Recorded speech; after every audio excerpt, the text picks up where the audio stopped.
And you have Leticia James go out. She campaigned on the promise. You just showed those videos. Thank you for doing that. But she campaigned on the promise of taking my father down. She fundraised off the promise of taking my father down. This was before she was Attorney General, before she knew a damn thing about him, Brian. Right? She goes after him. She says, he's too male. He's too pale. Donald Trump's too stale, right? I mean, these are the comments that she was making. I'm going to go after him. I'm going to go after his family. I'm going to go after his kids. She promised to do this, and it's a travesty. We're a great company. Our assets are worth a fortune. They're Mona Lisas of the real estate world.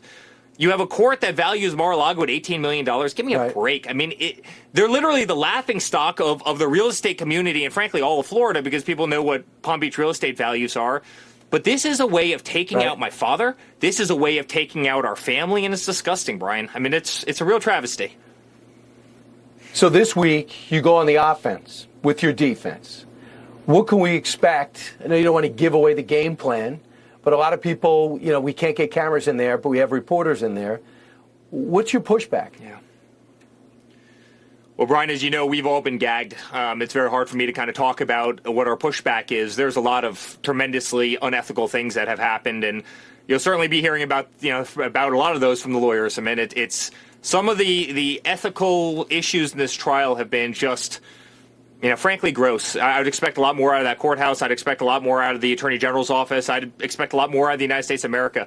New York is a state that I left because it's really going to hell, and I hate to say that because it's a state that we love. You have little kids that are getting shot in the middle of Times Square. You have women that are being pushed in front of trains. The city's dirty. The homelessness is crazy. And yet you have the Attorney General of one of the largest states in the nation, second or third right now, that sits in a courthouse every single day that will parade Don, myself, Ivanka in, when universally everybody's testified to the fact that we had nothing to do with statements of financial condition. Now, I think the statement of financial condition is actually low. I think there's a tremendous amount of value that's frankly left off those statements, and I'll certainly testify about that. But why does she bring Don into it? Why does she bring Ivanka into it, or me, when Michael Cohen and everybody else said we had nothing to do with the statement of financial condition? Because she gets to sit in that damn courtroom in front of the cameras, right, and make a political name for herself. Everybody knows she wants to be governor of the state of New York. She ran, she lost horribly, she got less than 2%, and then she had to drop out of the race. But she's got major political aspirations, and her going after my father, her marching his kids into the courthouse is her way of doing it, and she fundraises on it the entire time.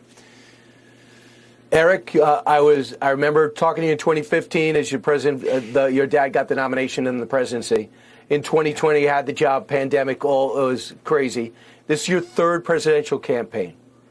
Do you believe, I know you won, but do you believe your dad is in a better position now than the other two times at this point, despite everything you described, to get to the White House? He is, Brian. Absolutely. There's no question about it, and I hear it every day from people on planes and everything else. Biden has been such a monumental failure. The Democratic policies aren't working. We're going into World War III right now. Inflation's a disaster. Our economy's a disaster. Everything's more expensive in our nation. We're on a brink of a recession. Mark my words, we're going to go into a recession. People's homes are paying 8, 9, 10% on home mortgages. It's costing them 4 times as much to pay their mortgage. And at the same time, you see the strength of Donald Trump, and you see an entire government, an entire establishment going after him, utilizing every single attorney general, DA, to try and take the man down. And people are sick and tired of it. And people see through it, Brian. Americans are really, really smart. They know exactly what's happening. They know the game. And frankly, I think they're behind my father like never before.